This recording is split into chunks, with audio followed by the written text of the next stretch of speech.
السلام عليكم ورحمة الله وبركاته. من نوادر اللهجات اليمنية. اللهجات اليمنية توجد فيها نوادر. في من النوادر إن مرة من المرات إن في واحد من صنعاء نزل خبام، يعني محافظة إب.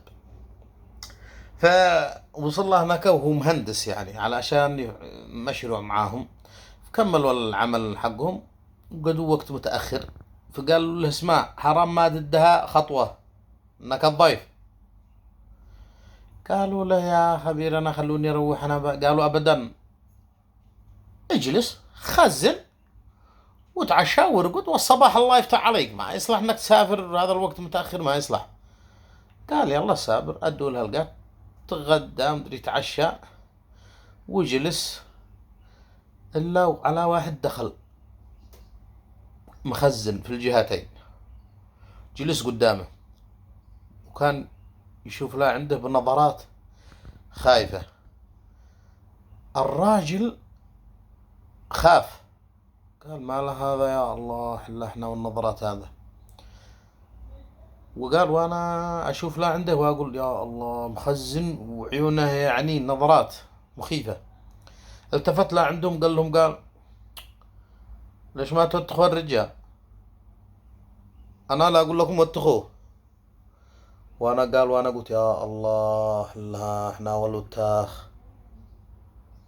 وقال له، قال موتخ ولا وتخاك؟ هذاك صاحب البيت وتخ ولا وتخاك؟ قال قال لا مفتي ما عليكم ولا شيء ولا.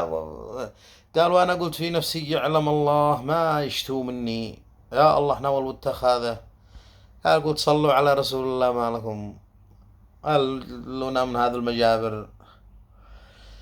قال له هذاك انداري ماذا الحين قدوم مغرب، خلك ما قد بالعشي وبعدها وتخه. قال وانا قلت يا الله حلها.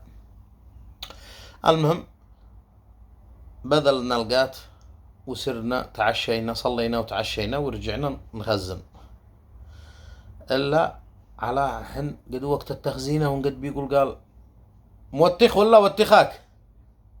قال وانا ضحكت لا ما عليكم، الامور طيبه ولا تخافوا. قال وانا اقول في نفسي ما يشتوهم ولا يا الله حلها. وقد بيقول له، قال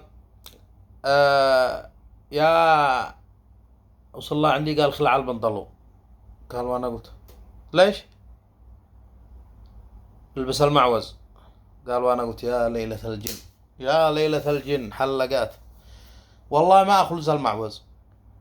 قالوا له يا اخي ما شيء، ما شيء ابدا، ما يصلح يا اخي، خلص المعوز وخلص البنطلون شل لك معوز. قال لا ابدا. فقلت في نفسي قداهم من ذا الحين، يا ليلة الجن يحن عي الصباح.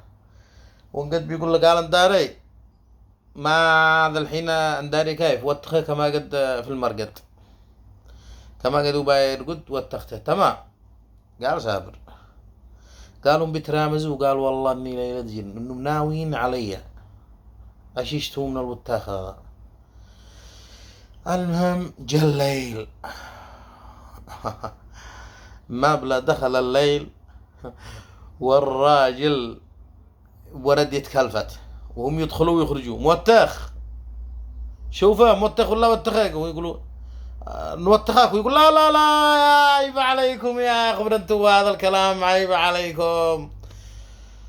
قال فضليت وانا خايف طول الليل، ما رضيتش اخلص البنطلون. ويقولوا لي يا اخي، قال والله ان انا مرتاح هكذا بالبنطلون تماما. قال يلا جه الصباح صليت فجر توكلت، شافوني ما عاد قد رحت لي الا وانا في السياره وماشي. قال وانا ارقد هكذا وانا اعس واصحى، وقد بيقول لي صاحب السياره ما لك يا اخي شكلك ساهر. قال لا والله ان انا سهران قوي، خلها على الله، حصلت لك ناس يا اخي استغفر الله العظيم. قال ما له. قال اشتوا يوتخوني طول الليل، بس لكن انتبهت على نفسي. صاحب السياره ضحك قال لا تخاف. ايش كانوا يقولوا له؟